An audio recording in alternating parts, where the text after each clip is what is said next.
Hello there. Hey, Dale. What are you up to? Oh, it's been a long day. Long day. But anyway, um, I'm going to go ahead and share the screen with you, okay? All right. I mean, no, that's not it. Or manage participants, yeah.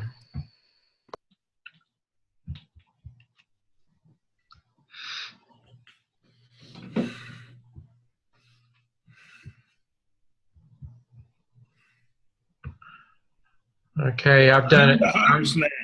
I've done it. Okay. All right. Okay, I asked the students when I asked them to please mute their devices ahead of time if so that would make it easier for us. So. All righty.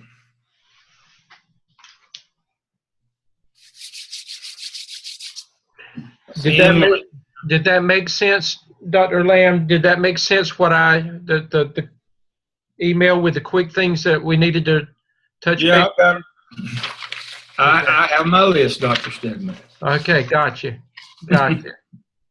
All right, before we get started, you and I, the next thing I have on the calendar for you and I is on Tuesday the 17th. Is that the next item you have on the agenda? No, we're going to change that. Remember, we're going to change that, and but we'll tell them we're not going to do a Zoom session with them next week, but they will have the opportunity to with their groups if they need to, and then you and I will meet back with them together 2 weeks from tonight. And that would be the 10th? Yes, that's it. But they'll get all that in my weekly update as well, so they'll know. But this is going to give them plenty of time to go ahead and get ahead of the game with things that's coming up for them. So. All right, and when would we meet? If we meet again on the 10th, when would we meet again in terms of? The very next week. The very next week. I've got us meeting.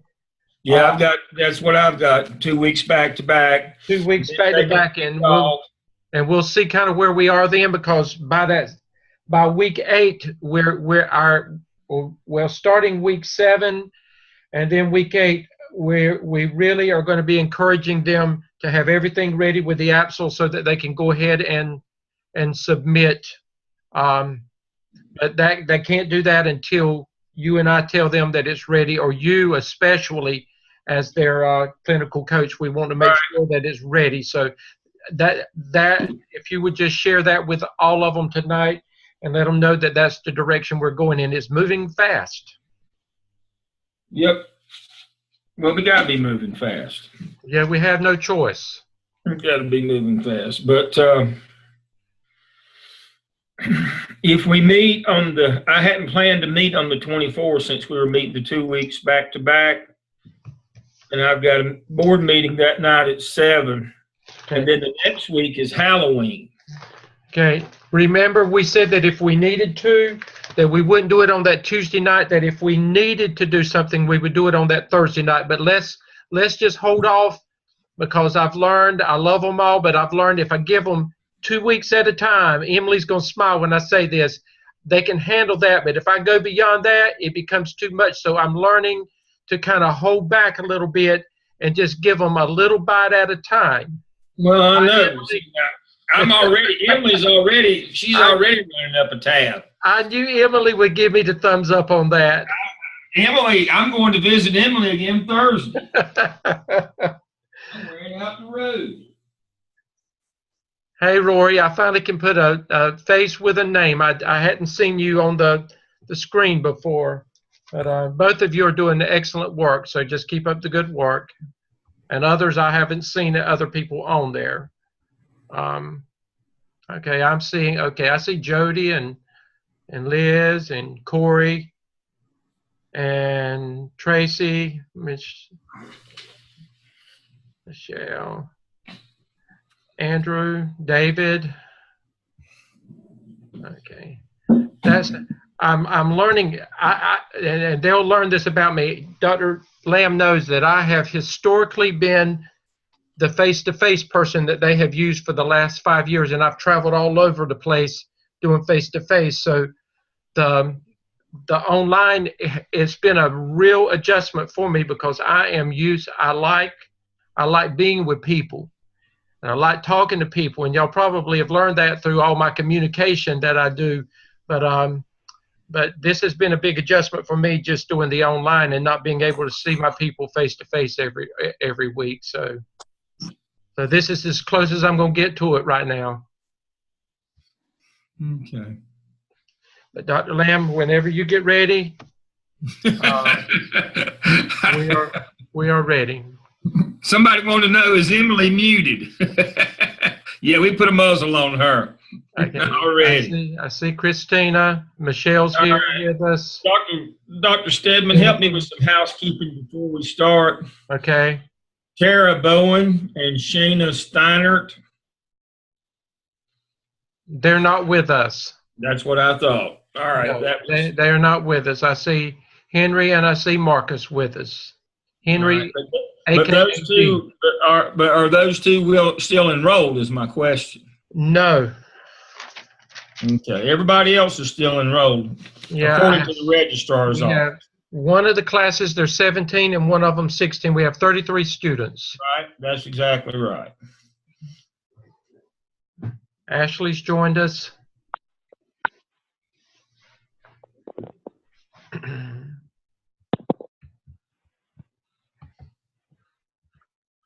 Mm-hmm.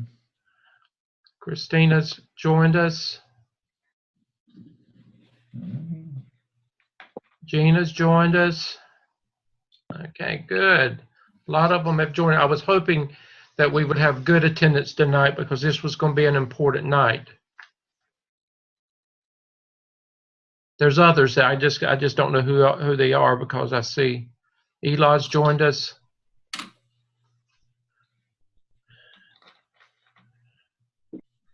Dr. Lamb, I just want to say those that have joined, first of all, I just want to tell you that, and I've told Dr. Lamb this, while there's still work to be done, cleanup work that's got to be done, for the most part, all of you are working very, very, very hard. This and you're supposed to. This is graduate school, so you're supposed to work hard. It's supposed to be a learning curve, but I've been very pleased with things. I know that on my end, it may come across pushy. Well, I am pushy because that's what I'm supposed to do, and I'm going to push you.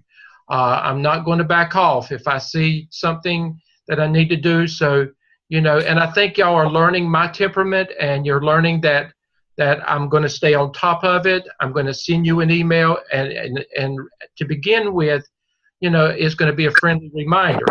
And then after that, then I'll get close personal with you because I want you to do this and this. So at no time I want anybody to take anything personally. I want you, personal if you need to, but it's not a personal attack. It's just that I know what's got to be done for you to get from point A to point B and from point B to point C, and we don't have a whole lot of time to get there. And Dr. Lamb's going to address some of that tonight as well. But I do want to tell you, I have been very pleased with the work from both cohorts. You've come a long, long ways in a very short time. And I'm just pleased with how you are working collaboratively with your groups. I've seen, for the most part, the groups are doing what they're supposed to do. You're learning from each other, and that's what this is all about. And I am also beginning to see some independence where you're some of you that were not so sure about things to begin with, you're becoming much more assured of yourself, and I can see that even in the writing. So just a good job. Thank you for good. Don't back off just because I'm bragging on you. I expect you to move forward. Okay, Dr. Lamb, I'm through. All right. Yesterday, I sent you an email. You should have received it. And in that email was a link to a 4-minute video on how to set up your competency folio. Did everybody get that link yesterday? Good. All right. So I'm going to run through it very, very quickly in TaskStream. Again, your username and password for Gardner Webb without the @Gardner Webb, or username and password. Once you go in, what you want is when you click on folios and web pages for there to be a competency folder there, and see that's the one I built in the video yesterday. Now, if you have not uploaded your competency folio, there is a video. I won't take your time tonight. What I want you to look at once you're in the video, once you're in your folio, as I said in the video, you click on each of these and you upload your proofs or your evidence that you have met that competency. Please remember, we've given you a list of open-ended competencies, which are your suggested activities from your clinical internship, and the others come from your evidence artifact work. So for this semester, you can choose between the app cell and open-ended. You haven't gotten to the PSYOP yet. So you can choose from the app cell or open-ended, keeping in mind that one of the 3 times that you go in here, you should upload a communication competency that satisfies the digital competency. So make sure you read that. Now, that's not a 4th one. That's just one of the 3 needs to make sure it matches that digital competency. And you'll see that in 18 of these 21 over here on the left, I have this in here. I argued that digital competencies should be a part of the 4 and not separate and apart. So make sure, again, I can't stress this enough.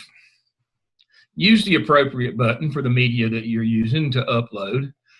If you don't, it won't upload.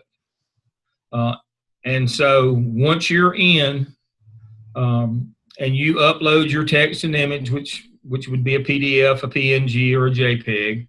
That's a picture, a screenshot, or a PDF document.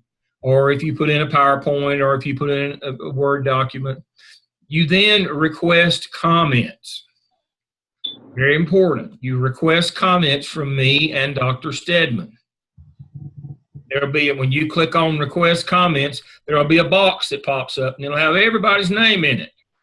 You select me and Dr. Stedman. We are the people who review your competencies. And we'll give you any feedback that you need on those competencies to make sure that they're good. When you submit this thing at the end of your program in the last semester, we want it just to be it's a pass-fail. We want it to be no problem at that point. The way that we avoid a problem at that point is to make sure that you request comments and that we see all the things that you're putting in there. Now, let me ask you to do this. If you know you're going to be putting in 2 or 3 or 4 or 5 or 6 or 8 competencies at one time, wait until you get them all uploaded, and then when you hit request comments, it'll let you select which ones that you want. And so if you do that, we'll only get 1 email to look at 8 competencies rather than 8 emails to look at 1 competency each. That's just a personal request, so you don't blow our email up. But if you're just putting 1 in, then you request comments on it. But make sure you understand, I sent you a video yesterday. Follow those directions, upload your competency folio. You can get started putting some of your artifacts in there that you're generating now, like minutes from a PLC. That would be an example of a communication competency. Keep an eye on those digital ones. Don't save them all till last. And make sure you get started on your competency folio. We don't want to get behind for this semester. Dr. Lamb, while you're talking about that, just remind them with the APSL Task 1 about the email to requesting to do their PLC and the response back, and that is a form of communication, but they do need that somewhere. Yeah, that one should be uploaded here. We ask that that you put it here, or that you attach it as an appendices to your. I prefer that you put it, if you're not going to use it for a competency here, attach your email permission from your principal, just form your PLC, attach it as an appendices to your app cell, the final document. Or if you want to use it here, you can upload it here as a form of communication. But we do need to see either here or there, either here in your competency folio or attached to your app cell, the email permission from your principal perform your PLC. Okay? Now, students ask me, well, how much do you, when I upload one of these artifacts, how much do you want me to write in an explanation? 1 or 2 sentences. Because you're going to write a descriptor of what you've done to meet that competency in task 5 of the app cell and task 4 of the app tail. And then you're going to copy and paste those into competency analysis over in your DRF portfolio. And I'm going to show you that right now. So that when you log into TaskStream, you will go to, let me make sure I'm on the author tab so you can see.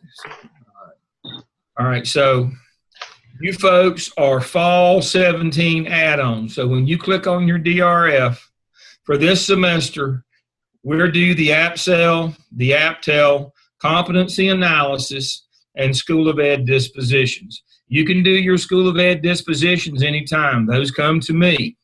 There's only 6 questions. You don't have to really provide me any evidence of those this go around. This is more of an assessment where you are at the beginning of the program. So you can go ahead and do your School of Ed dispositions now and then submit them, and then they will come to me and I will do the other half. Now, competency analysis is not due until the last week of the semester. Write that down somewhere. It's not due until the last week of the semester. Once you have completed the app cell and the app tail, that means you will have done task 5 of the app cell and task 4 of the app tail. That's where you do your competency analysis of each of the 21 competencies for this semester, communication through visionary. At that time, you will go into competency analysis, and I'll show you this right now. Competency analysis. And here are your directions. If you need directions, it's got directions for it if it'll open. All right, and it tells you what to do. Competency analysis. All right, you've already created. You've already done that. So we'll get out of that and go back here. All right. So what you do, you can skip that web page directions. I've already sent you those. Don't look at those. Come down to the bottom where it says complete this form. This is the last week of the semester.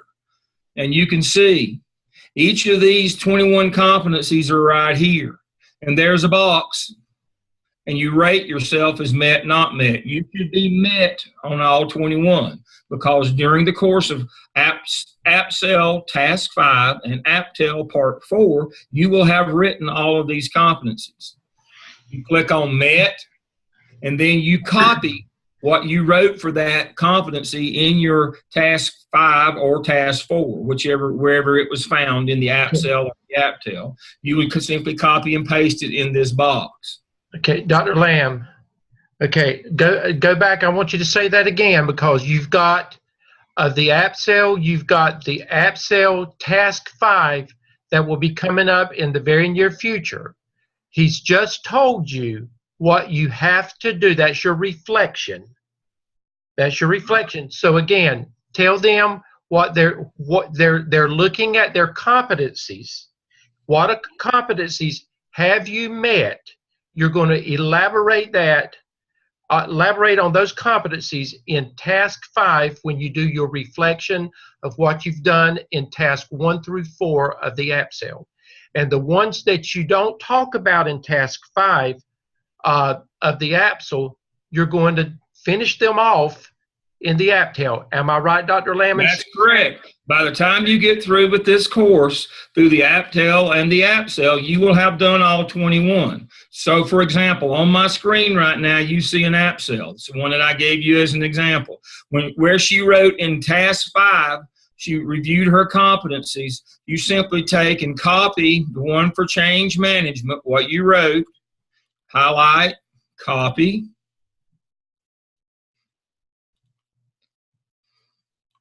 It goes right here in the box for change management.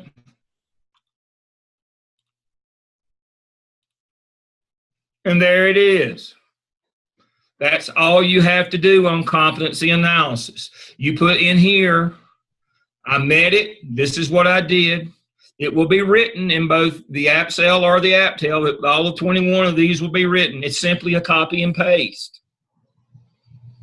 Everybody understands that, I hope. This is not something new or different or more. This is simply copy and paste from your document into this competency analysis.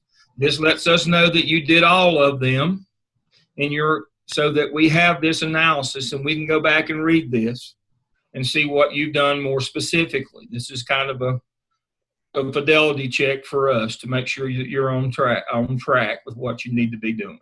Right. So again, Dr. Lamb, so whatever they do at the end of the AppSell and whatever they do at the end of the AppTel, they're going to cut and paste and put it where you just told them to put it. That's exactly right. In competency analysis, this is due last week. You should be through with your AppSell and AppTel by the end of the 12th week. And then weeks 13, 14, the last weeks, you can do, that's when you do your competency analysis. And once you put them all in there, you hit save and return, as you just saw me do there. And then you will submit your work. And it will tell you don't submit it until all 21 are done.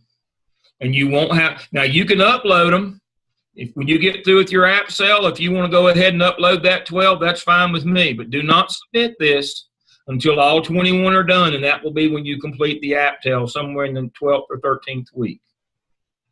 Okay, so that's competency analysis. You can go ahead and do School of Ed dispositions now. That's just kind of like a pre-test, but competency analysis is at the end of the semester. Here's where you will upload your final AppSell and final AppTel. Please don't put individual tasks in there. This is for the completed that has all the tasks, all 5 tasks of the AppSell, all 5 tasks of the AppTel. That's where they will go. When you have that comprehensive document that's been compiled into one document, all 5 of those or 4 of those tasks, you put them here. They will be state graded at that point. That should be balance. And you will hear Dr. Lamb and I are working together. So when you are ready to do that, if you will get an okay from both Dr. Lamb and me that you are ready to do that. So you don't do it till you know you've heard from both of us. Okay. All right. So that's TaskStream. A little trick to keep from getting locked out of TaskStream for 6 hours. It doesn't do it every time, but if you don't log out, when you leave TaskStream, you need to log out. Don't just quit, or don't let it time. If you let it time out, it sometimes holds you out for 6 hours before it'll let you back in. So when you're sitting and working in TaskStream, if you know you're going to be out for a few minutes, go ahead and log out, and then you can just log back in. You can just sign back in. Just leave it up like this, and you can go right back in. That's just a little trick. All right, so that's TaskStream tonight. Quickly, I'm going to move to the XM shell. In your courses on the main page of Blackboard, where it says My Courses, you've got one that says MELS 601. You should also have one that says MELS 201620 XM, Executive Leadership Internship, with a bunch of names underneath it. You should have an intern shell there. I've shown you this before. When you click on that shell, you have 2 options. If you want work come directly to me and to me only, and I'm eyes only, I don't care if it's been peer reviewed or not, I don't care where you are in the process. If you want me to see it, you come over here to MELS 601 for the 3-semester program, and that would be you. And then when you scroll down, you see all these boxes right here. You can put work in these boxes, whichever one it is. You should be in task 3 by now. You click on that, it comes directly to me. I give you same-day service on that. Now, if you want other peers to see this, other than the people that are in your peer review group, you can come down to discussion board, student review of draft task, and you can put it in there. And that means that somebody else that's in your class or another class that's not in your peer review group can also review your work and give you feedback. I also look at work in there as well. Dr. Lamb, But everybody can see that one. Right, and that's it. And D has joined us. Henry, that is where the two students that you work with are also in the program, but in another class. And you asked, could y'all collaborate? That is a way that you can collaborate with those students that are not a part of this group. Right. Okay. We've got that set up. We have a lot of students that collaborate that know one another but aren't in the same class.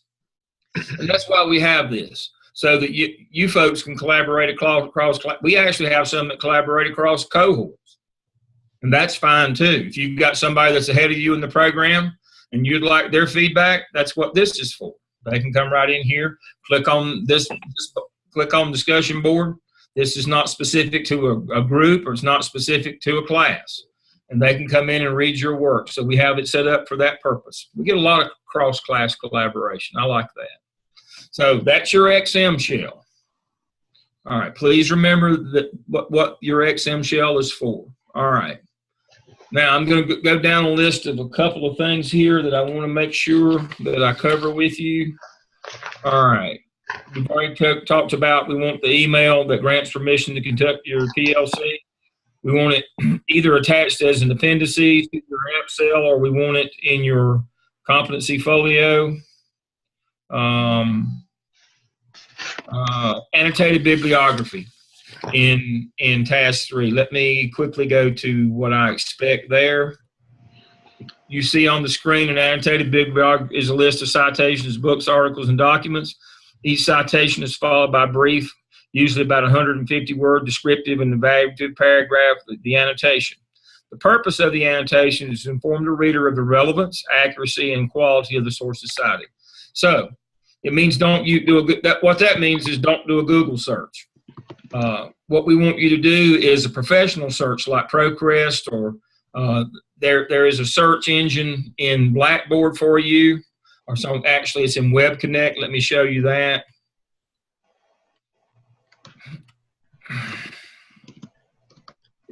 So when you go in here,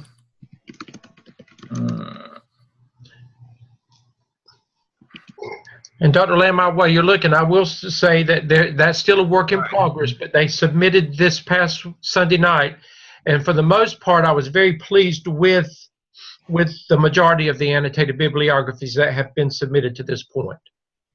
All right, so find articles, find books and ebooks, research library guides, can't find, save and cite and save your research. And so they have,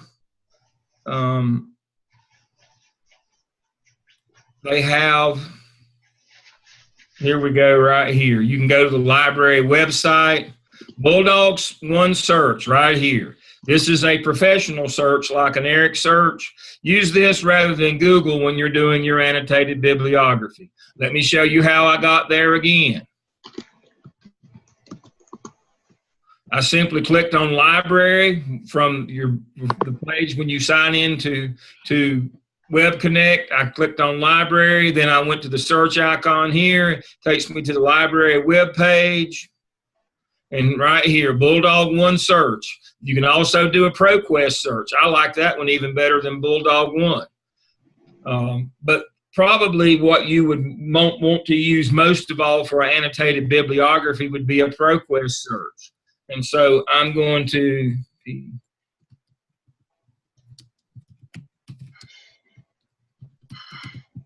I'll do a professional learning communities, ProQuest search, and let's see what I get.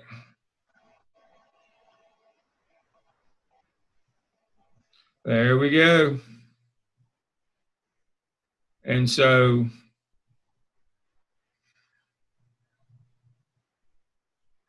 I got 20. I got 20, and then you can look at these. These are all professional ones. So that's how you do a search. You can use Bulldog One, or you can use ProQuest, or you can use both. But don't just use Google. So that's the way that you do a search for your annotated bibliography. Now, the most important question, and the question all of you have on your mind, I know, is, well, how many sources should I have in my annotated bibliography? Look at the screen. That would be a minimum of 6.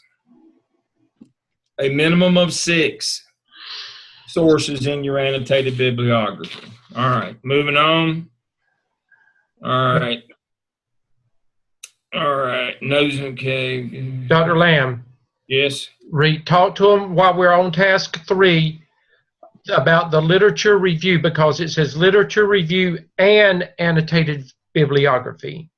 The literature review on some of the work that was turned in was just a little simple, little short narrative, and it did not constitute what I thought was a literature review. So talk about what that should look like. Okay, the literature review on 3.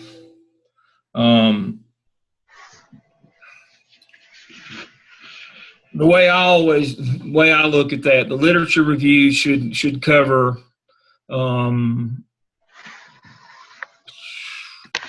PLC, the big authors like DeFore. It should cover norms, values, those kinds of things. Wow. It should cover should there be any APA reference in that literature review? Yeah, you should have an APA, but I should see somebody like DeFore. I should see norms, values, roles, responsibilities, big idea, that kind of thing in the literature review that speaks to the literature review is more the theoretical, like DeFore and Marzano and people like that. The annotated bibliography is research studies where they have tried the same things that or something that would solve your problem. So let's make sure that we get an understanding of this. The literature review is kind of a review of the PLC process and the data, and even the data disaggregation process that you went through in 2 to find your most pressing need. The annotated bibliography is once you have selected your most pressing need and you're trying to determine what we should do, what program, treatment, or fix should we use, the annotated bibliography is basically research articles that says we had this problem, this is what we did, and this is the results we got. That's why I said don't use Google, use ProQuest, because I just pulled up 20 studies on something like a PLC. But say you wanted to use some reading program, I would put that reading program in ProQuest and see what results they've got from using that reading program.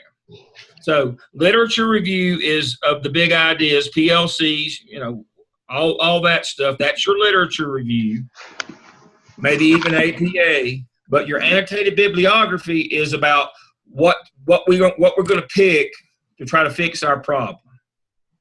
And so that's what 3 kind of has. It looks like it should be one thing, but it's actually 2 separate things is what Dr. Stedman's trying to tell you. Literature review is one thing. It's a review of the literature. And it may be part and parcel of what you've already done when you did task 1 where you reviewed PLCs. You did your PLC research. It's basically a summary of that. But then it goes into, all right, this is what I'm going to pick.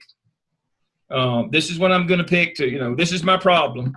This is what we're going to pick. This is some of the literature that might be there, but here are some studies that people have done of using this same strategy that we're going to use. The whole idea here is to find something that somebody else used to address the problem that you have that had success. You don't just pick things at random. What we learn to do is to do some research and find out what other folks have done. And that's what your annotated bibliography is. If you choose a reading program or if you choose a math program or whatever you choose, do a ProQuest search and it will show you other people who have done studies using that program. There's nothing new under the sun. So that is where that will be the content of your annotated bibliography. And Dr. Lamb, I want them to, any of you out there, do not stress. If I didn't tell you you needed to start all over again, you don't have to go back and start all over again. You just, it's a draft, so it's a work in progress. So just know that if I didn't tell you it needed a lot of correction, what you've got is good. You've just got to do some. A little more. Here's a question from Corey. That's all you got to do. This is a good question. So the literature review is not related to the literature that we use in our annotated bibliography. Yes, it is. But the literature review starts with PLC and goes through it, and the literature review follows the process that you've been through so far. It starts with the PLC, as I said, and then it goes. It looks at what problems that you have, and it suggests what treatments that you might have, and then the annotated bibliography is looking at that treatment. Does everybody understand how this kind of flows through? It's like a transition. Then you move to what you found your most pressing need. You move your literature review goes to that. And it says, this is our problem, and here's a suggestion. And then we take that suggestion and go to and that's where our annotated bibliography is our literature review, and our task 2 is taking us to, we're going to use Hawaiian algebra we're having problems with our 9th grade algebra scores. So we're going to use Hawaiian algebra. So we're going to literature review through the PLC process, data disaggregation. Here's our most pressing need. It's math. This is what other people have done, Hawaiian algebra. And when we get to that point, then we're going to ProQuest Hawaiian algebra, which is, for those of you who don't know, that's algebra 1A and 1B.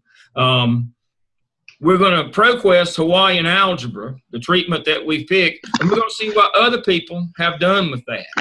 So the answer to Corey's question is yeah, your literature review is related to your annotated bibliography, but the literature review tells us your journey. It tells us, if we did it wrong, you would have told us to correct it. Yes, I would have. That was the next question. Okay, so it your literature review kind of summarizes your journey. That's why I said you'll have some of that DeForest stuff on PLCs. You won't have a lot of it, but the literature review summarizes the journey that you've been on through task 1 and task 2, and it brings you to the solution, what you're going to do to fix your problem. And that's when you're going to do the annotated bibliography on research studies that use the same solution that you've picked to see how they work. Did they work or didn't they? So, we're going to get you to this, and a lot of times those research studies, they're using the same program, but they used them in different populations, or maybe they implemented them in different ways. And that's what's going to inform your action plan in task 4. Is the results of those studies, what worked best with this group or that group, or implementing this way or doing it that way, or offering this kind of staff development. Those research studies are going to tell you that kind of thing, and that's going to inform your action plan in task 4. So I've been asked to talk to you about task 4, the action plan. The action plan is the who, what, where, when, and why of the treatment that you're going to put in place to address that most pressing need. What we would commonly in the business call the fix. What are you going to do to fix it? That's what the action plan is. It starts with persons responsible. Who's going to be responsible for this? Who's going to do it? When are they going to do it? How are they going to do it? Where are the resources coming from? Dr. Lamb, I went back last night and I looked at the prompts, the 2 prompts for the action plan. If they will take those 2 prompts, like prompt number 1, the first, it says the importance of the action plan. If they'll use those as topics and just answer, fill in the blanks, talk about every one of those topics, you will have accomplished what you need to accomplish for the action plan. It's there for you. It tells you you must address the importance of the action plan, research base, alignment with student learning outcomes. Talk about it. That is your topic. your heading. Talk about it. Short-term, mid-term, long-term goals and objectives. Talk about them. That's all you've got to do. You use those headings, and then you do what you need to do up under them. Yeah. And that's your action plan, all those things, the who, what, where, when, and why. Right. It's outlined there for you. All you've got to do is respond how it relates to whatever you're doing or what you're working with. 1 or 2 paragraphs on each of those bullets, and then that becomes your action plan. That becomes your action plan. But what informs that action plan is that annotated bibliography of what other people did and what worked for them, what didn't. You know, that's what the annotated bibliography is for, is to help guide you to not make the same mistakes that other people did. Question from Michelle, are we doing a formal peer review for task 3? That would be yes. You are doing peer reviews. We have you up to the point where by task 3, you should be doing formal peer reviews. All right. So everybody's with us now on the difference. The literature review is an overview of everything you've done so far. It's part and parcel of it, but it's summarized. And then the annotated bibliography is directly related to the program treatment that you chose to fix your problem. We want to see some research on that. For example, again, if you've got reading problems and you chose Reading 3D as your as your solution, I should see an annotated bibliography on Reading 3D. Research studies, not Google, research studies from ProQuest that tell me that you know the difference and that you're looking at professional writing of people who have tried this. So with the annotated bibliography, do we use multiple technology resources that we are considering? Then pick one. Yeah, that's the whole idea. Now, Emily, I hesitate to say this because you might be up all night. You might look at 15 different things in your annotated when you're doing your research, and from reading those, you will pick 6 that on the thing that you're going to choose to do. You may not know going into your annotated bibliography what your fix is going to be. And so that's why you start doing some research on that topic, and then, oh, looks like everybody's using this. And so then when you figure out, oh, everybody's using this and having success, you make sure you pull 6 of those studies, and those become your annotated bibliography. But you may not. You may know exactly when you get to your annotated bibliography what you're going to do, what your treatment or fix is going to be, program treatment or fix that you're going to pick is going to be. But if you don't, that's what the ProQuest search is for. And then when you figure it out, you pick the best 6 ones that support what you're going to do. I'll tell you, one of the reasons why we're teaching you to do this is when you have your evaluation as a principal, and they come in and ask you about your Closing the Gap program, and that's what this is the Closing the Gap program. They come in and ask you about that, and you say, we're going to do X, Y, and Z. The first thing they're going to ask you is that really tough question that little kids even ask. Why? Why are you going to do? Why'd you pick this one? Did you go eat? Did you use eeny, meeny, miny, mo? What was your process for picking one? Well, I did this research from ProQuest, and all these people had done this same program that were in a similar circumstance to us, and they had success. And then your superintendent's going to say, oh, good. You didn't just make a random choice. All right. Is that peer review due in Blackboard this week? Dr. Lamb, let me stop.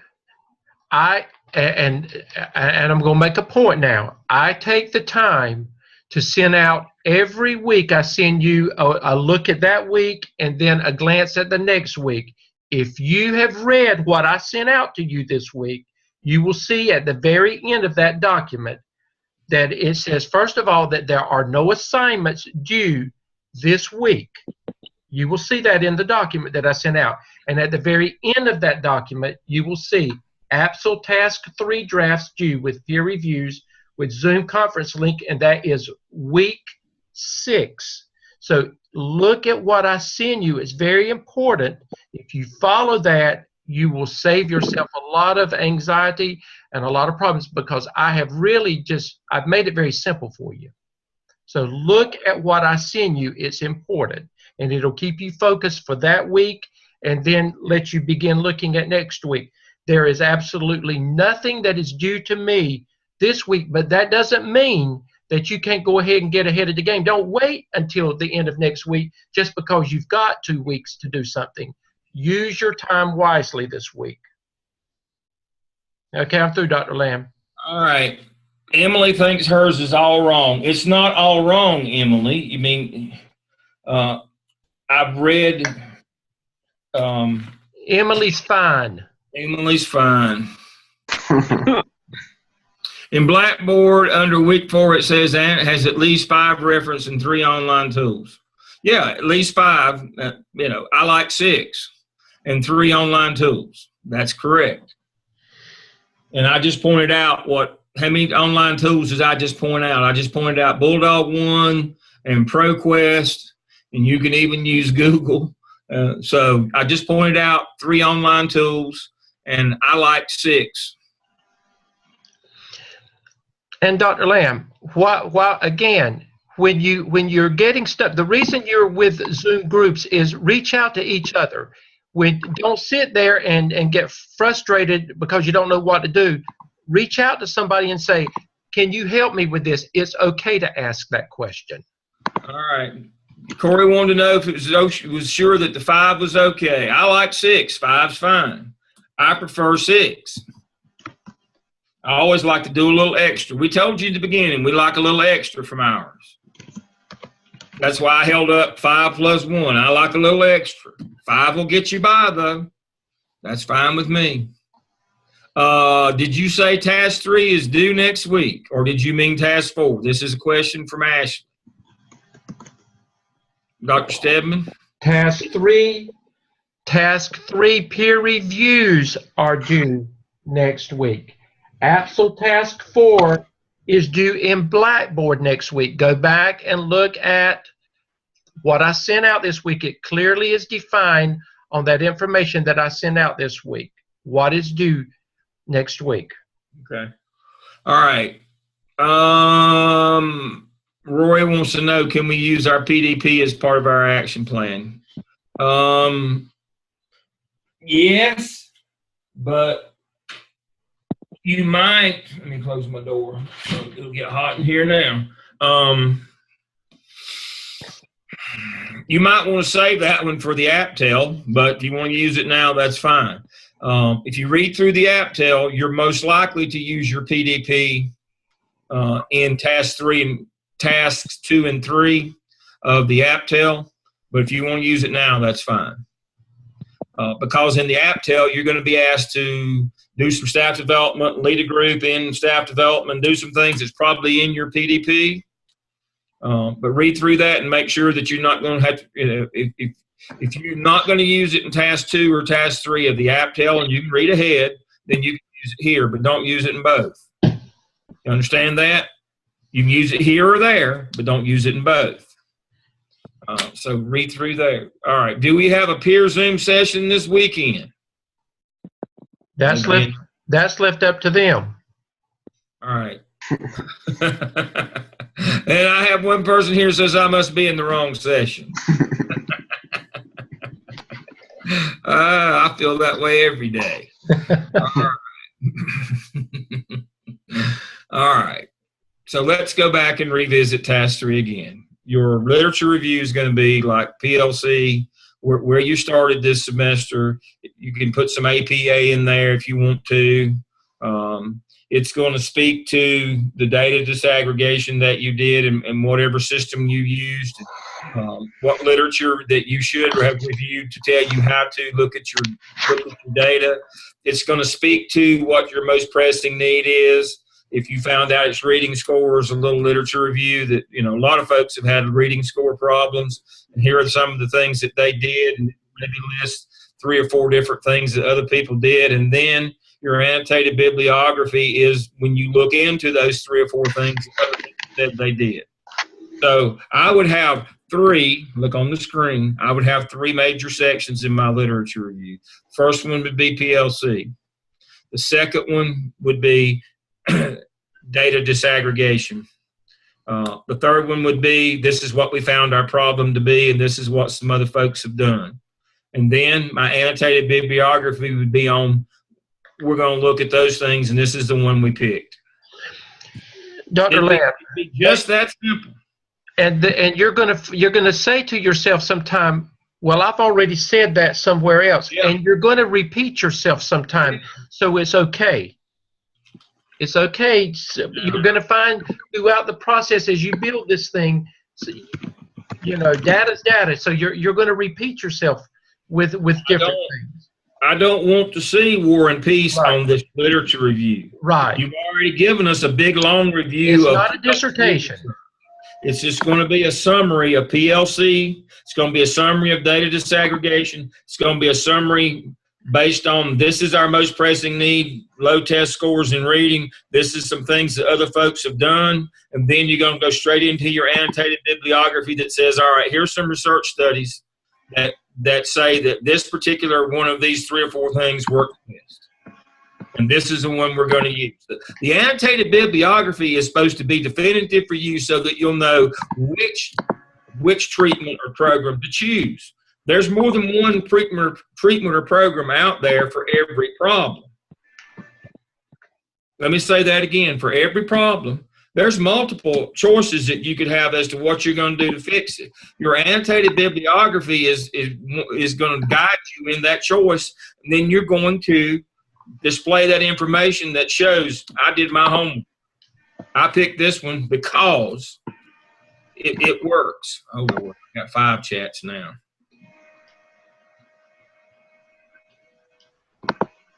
I have an email. All right, what was the third part of the literature review? Your most pressing need. Third part of your literature review is, this is what we picked. Reading. 4th grade. In your school, we picked reading 4th grade. According, the literature says that these programs have worked to help with 4th grade reading. And then you go off on your journey in ProQuest to find studies on 4th grade reading. What somebody did using what programs that they used. And then, I'm beginning to see that this one got good results in this study, and it got good results in that study, and this is the one I ought to pick because these schools look like mine. Part of what you're doing in that annotated bibliography is finding treatments that worked in schools that look like yours. Dr. Lamb, again, it goes back to what you identified in task 2. Whatever problem you identified, you're talking about it and looking for solutions in task 3.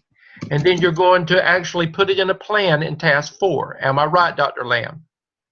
Yeah, that's correct. Okay.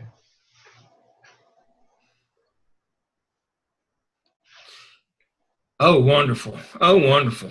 Christina, you get the teacher's apple today. Christina summarized this very well for us. Literature review focuses on the journey, and the annotated bibliography focuses on the solutions. We want you to review in literature the journey that you went on for us. That's exactly right. And then the annotated bibliography, we've gotten to the end of the journey. We've identified what our problem is. Now we're going to find a solution. And that's what the annotated bibliography. You're doing research through ProQuest on research studies that had the same problem that you did. And this is what they did, and it worked. How many references in that section of the literature review? I'd say, oh, Lord, no more. You got 3 sections, a couple of references each, no more than 6. How many in the annotated bibliography? 6 in that one, too. It's 5 required, and we'd like to see a 6th one. Okay, do I need to go back and add more? Research my literature review. Based on what they include studies, I'm not sure they meet what has been shared now. I think so. I think you're probably okay on that one. That was from Sandy. You're probably okay. So my literature review is basically repetition. No, it's a summary. Difference in repetition and a summary.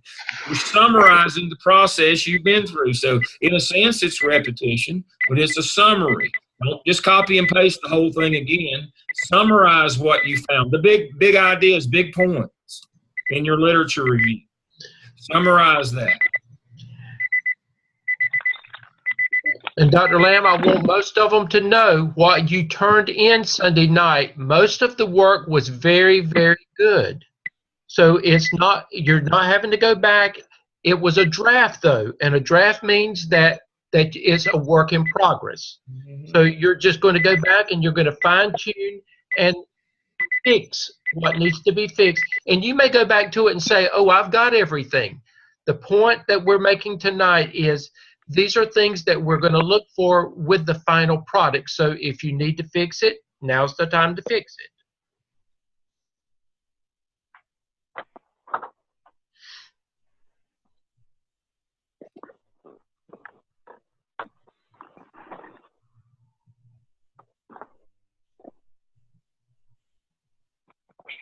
All right, let's look at the accomplished column for task 3.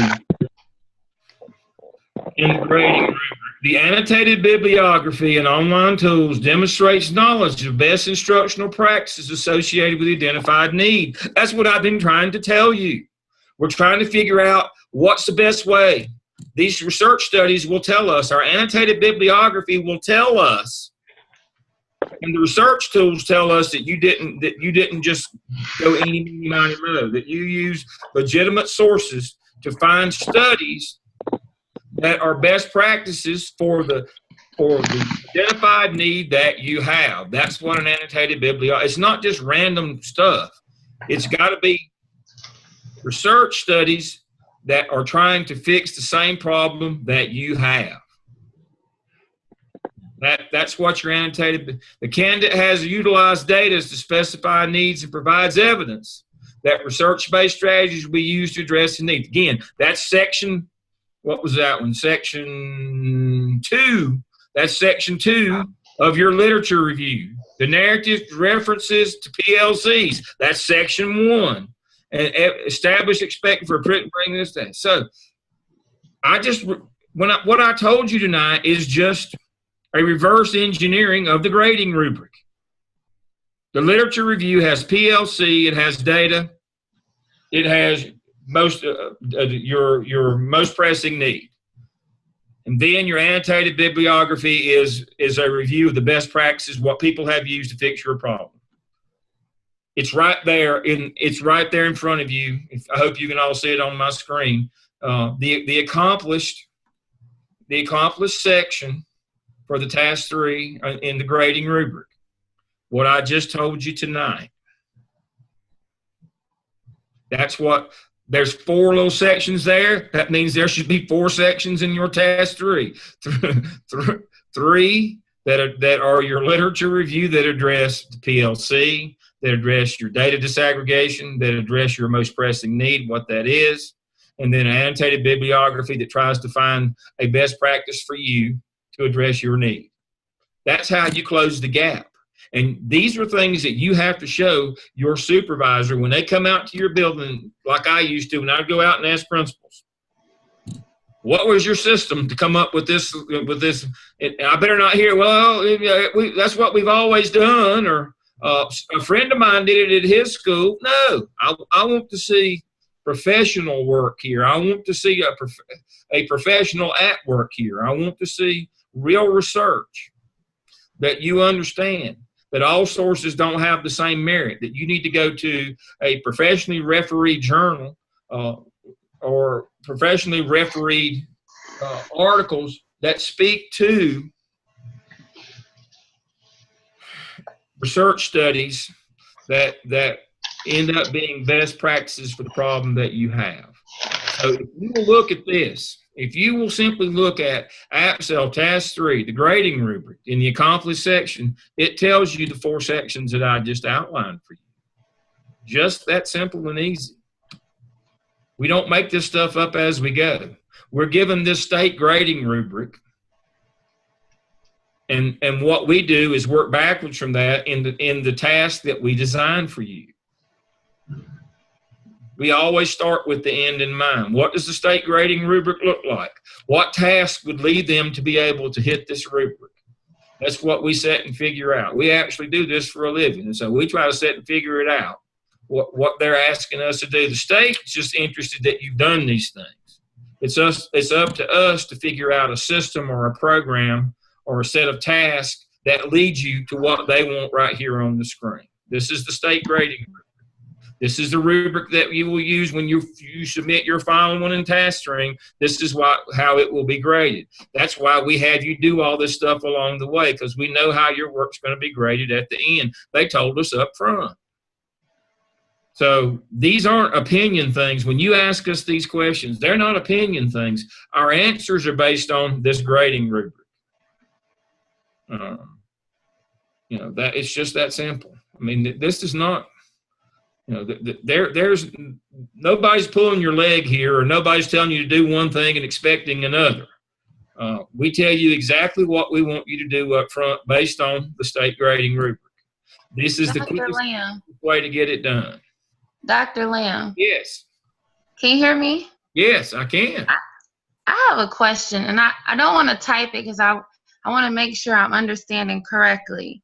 The email that I received stated that our peer review forms was due on the 24th of September. That was for task 1 and task 2.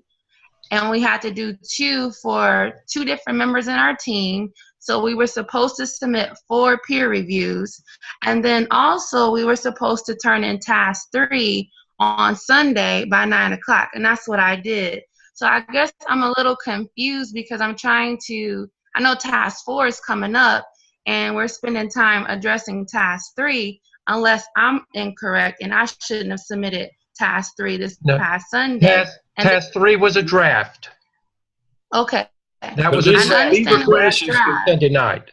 Dr. Stedman paces you in his class. I just look at the work to make sure all the pieces and parts are in it. He does all the pacing and does the schedules and those kinds of things. That's driven through the class. I'm the content expert that tells you, yeah, you met the rubric, or no, you didn't meet the rubric. And can offer you suggestions on how to fix it. But now he does all the pacing. But it was a draft that was due, and you will have to do a peer review on that next week if you look at the pacing guides that I've provided for you. But it was a draft, and that means that we look at it, and it's a work in progress. That's why we're talking about it tonight. It was not. Now, some of you are almost there. Some of you've got some work to do. That's why it's called a draft. It was only a draft, and then it will go next week. It will go to peer review. Okay, but we should have turned in a peer review, correct, for 1 and 2. For 1 and 2, that's over with. Yeah, that's over with. Yes, yeah. And we should have submitted task 3 for a rough draft on Sunday. Yes, ma'am. I just want to make sure I'm following along. And listen, if you ever are confused, you can communicate with me personally about any of these things, okay? Okay. Thank you. You're welcome. Now, I have a question here. Remember I said that you had to have there had to be 3 sources or 3 technologies. One could be Bulldog One, or it could be Eric, or it could be ProQuest, and it could even be Google. So if you got a Google article that's from a professional journal, yes, that would be fine. Let's go back to the question from Corey.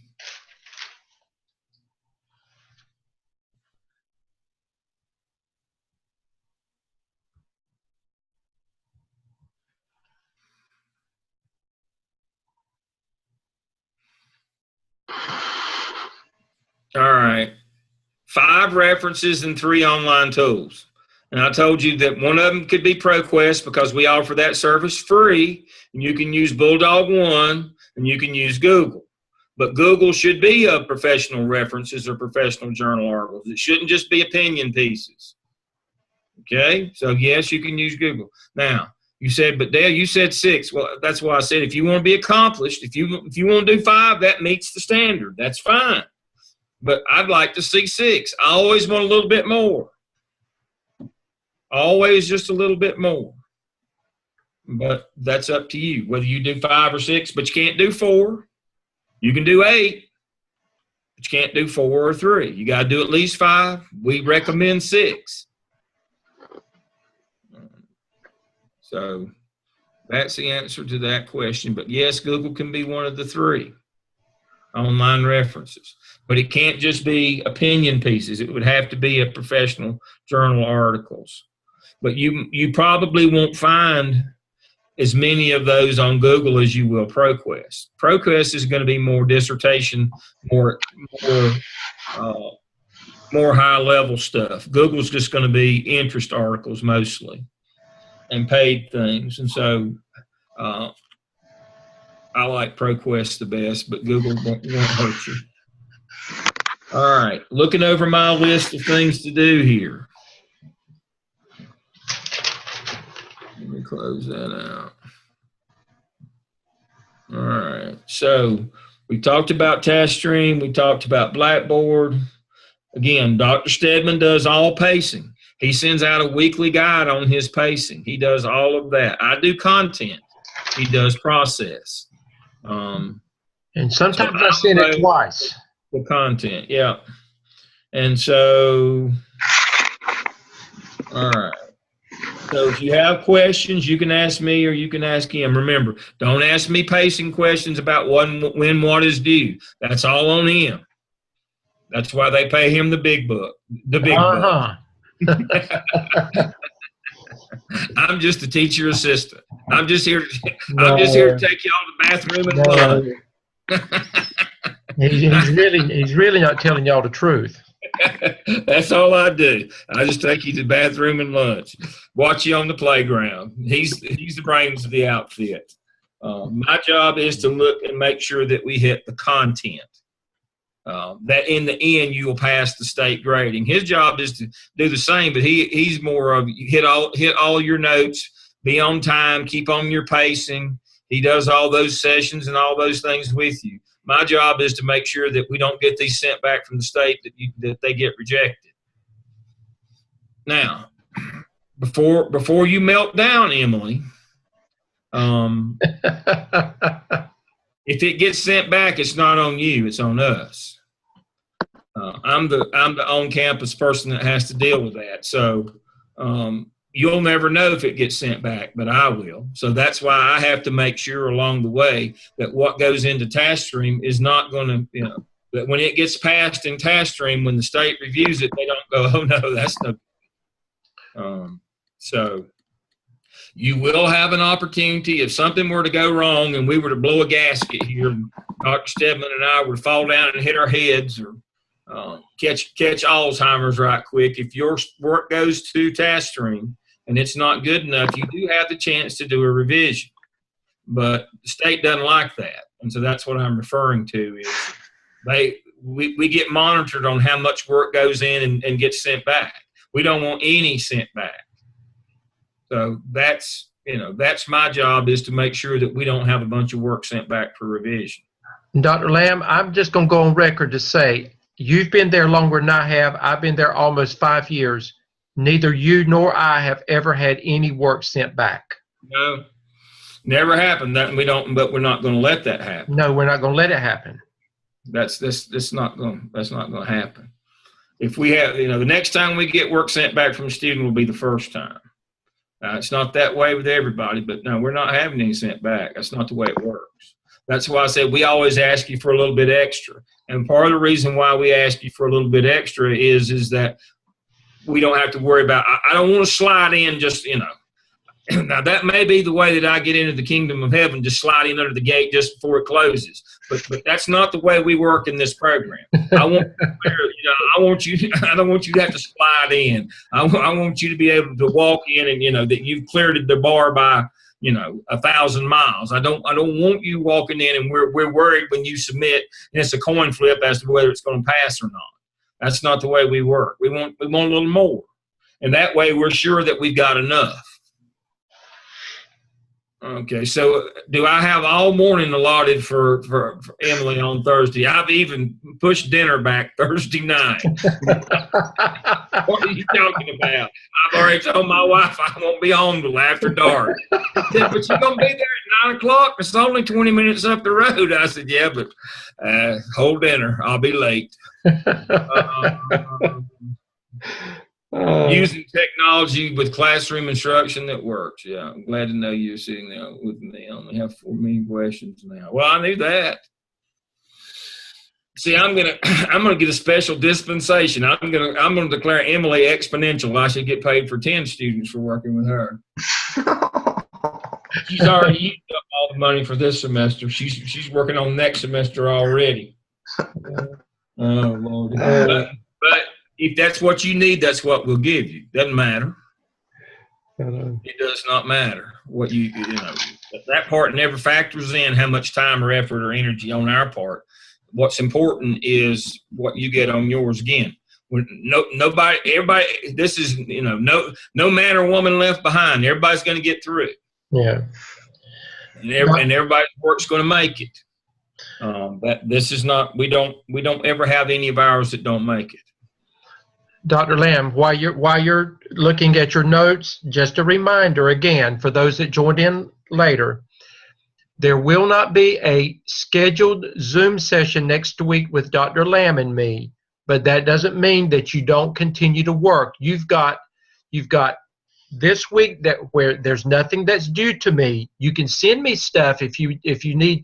You can always send stuff through the discussion board for us to look at. If you finish work, you don't have to wait until the last minute if you have finished work. But you've got this week and next week. Look at the information that I sent you out, and then we will resume again with a Zoom session for week 7, and I'll send you out a weekly notice like I always do and a reminder of the Zoom sessions. And at that time, Dr. Lamb and I will look at where everybody is with the evidence artifact work. He will go back and he will review again whatever needs to be reviewed with task stream, and we're going to begin bringing closure to where you are with the APSL, because by that time, by week 8, we've got to begin looking at the next evidence artifact, the APTEL. So we will be bringing closure to that. You've got 2 weeks to get a lot done. Yeah. All right. Now, some of you got email notifications today. Don't worry about those. That's just for enrollment purposes. It just said that you're enrolled in this course. They don't enroll you in the internship at the same time they do in the class. So do not panic about that. You're still with us. Let me see. I've worked too hard. I'm not getting rid of any of you.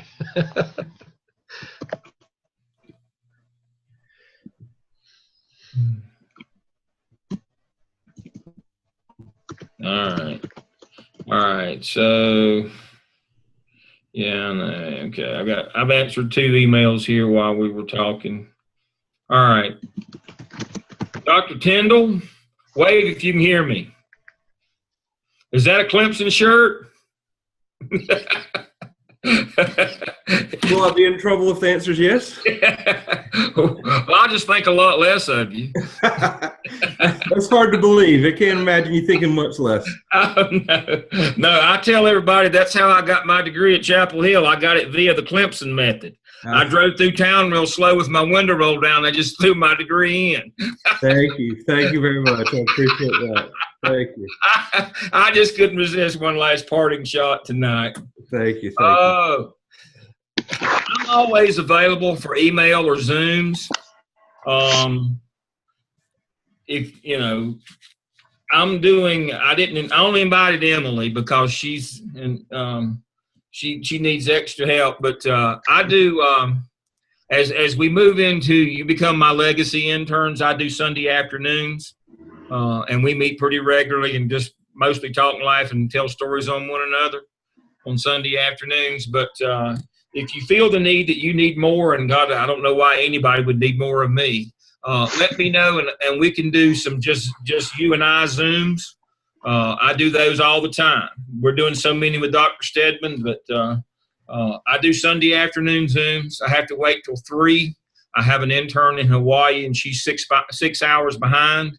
So that's before she goes to church and after I get out.